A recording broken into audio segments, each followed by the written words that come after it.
Newcastle City Council has unveiled a £50 million investment plan to tackle the city's growing pothole problem in what leaders describe as a significant but still insufficient step towards restoring the city's crumbling roads and pavements. The announcement follows a stark estimate earlier this year that it would take more than £250 million to bring Newcastle's highways network back to an acceptable standard.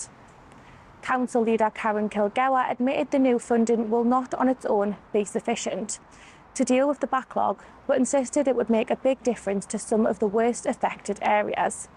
The initial £1 million from the fund has already been earmarked for urgent resurfacing work on key roads including the A193 Shields Road, A186 Station Road, C1110 Tyne View, Regent Farm Road, the A595 Scotswood Road and footpath improvements on Drumsare Place.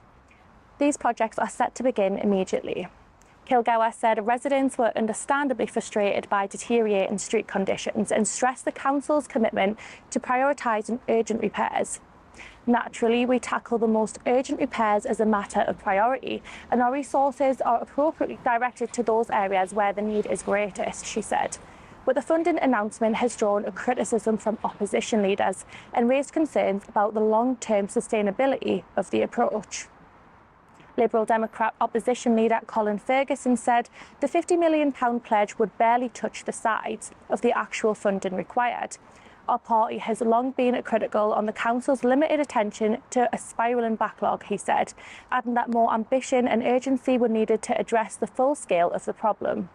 Ferguson's concerns echo wider frustrations around central government funding.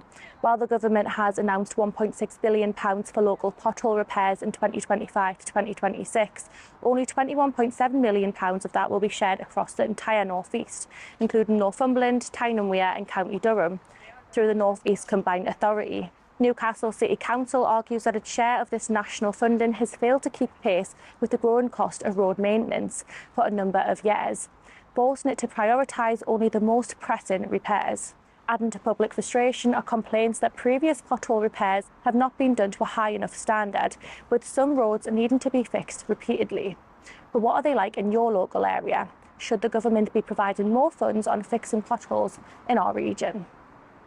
The potholes are pretty bad. We had a massive one on our street and no cars could get past, everyone had to go around, and the council, I remember my mum complaining about the council over that, so I don't think they're that good. But they did fill it up eventually, so. For me, I live on, well, there's quite a lot of country roads, so there's obviously quite a lot of potholes, quite a lot, but I do think they get sorted quite well. They always seem to be getting done, so yeah, I think they get sorted quite well.